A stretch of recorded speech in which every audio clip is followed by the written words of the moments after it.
All I've ever been is an artist, and it's all I've got planned. Ever since I could remember, I engrossed myself in music, performance, literature, or some craft or other.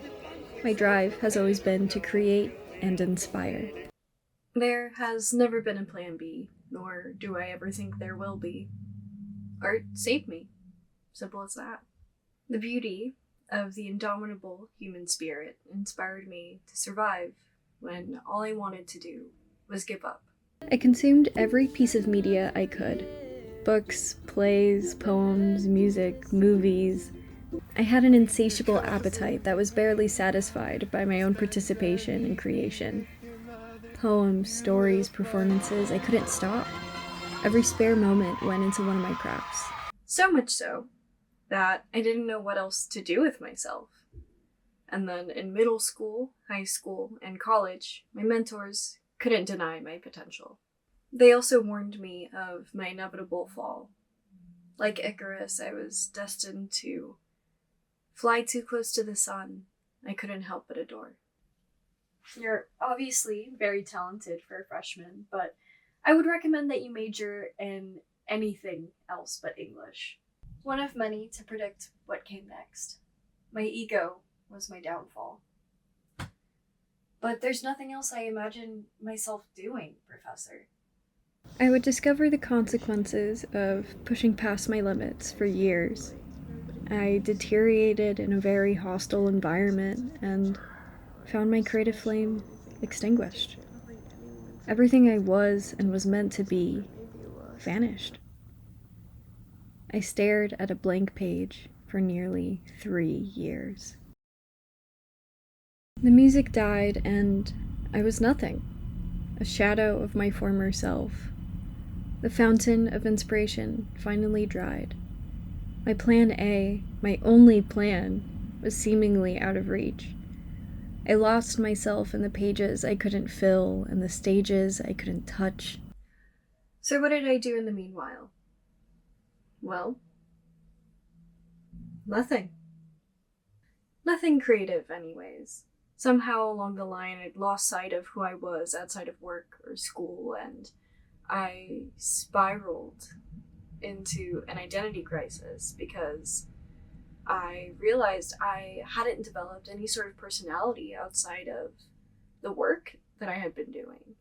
I was always so focused on doing one thing or another that by the time that I had stopped and I had run out of battery, I had nothing left to recharge myself with. I'm gonna step back and stop romanticizing one of the lowest points in my life for a second so that I can be a little bit more vulnerable and a bit more honest with you. So, when I was in the process of dropping out of college, I spiraled. I was teetering on the line of alcoholism, and I was making some really destructive decisions because I felt like I had no other choice. And I thought I was done. I thought, if I couldn't make art anymore, if I couldn't participate in what I love doing, what was the point? My world had turned so gray and so bleak.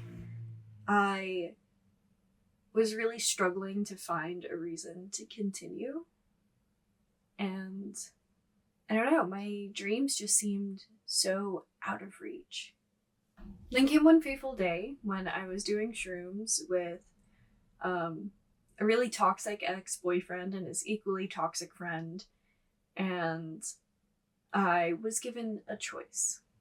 I could stay where I was with what was known and continue down the path that I was heading, which would have been just me kind of repeating the same cycles of trauma that have appeared throughout my family. Or I could go into the unknown and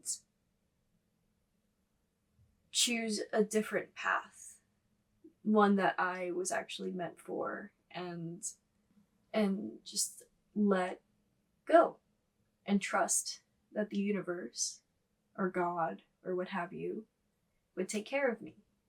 So, wrapped in the ever-expanding void of nothingness, I chose to let go.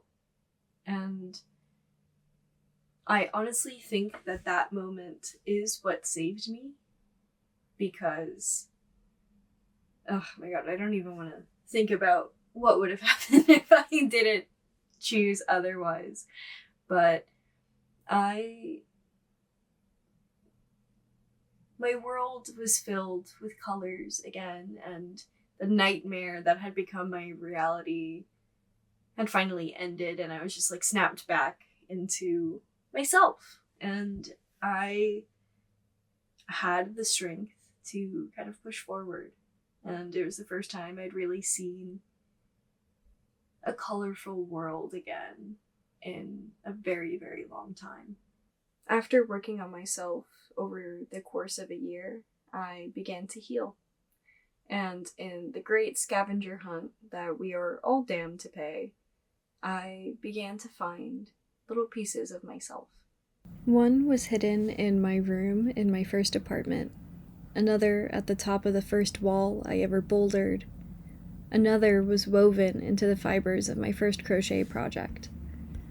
I found more pieces in the people I've grown to love most in the world. They'd hand me pieces between sips from wine-filled mugs, songs sung on long car rides, and hugs that linger.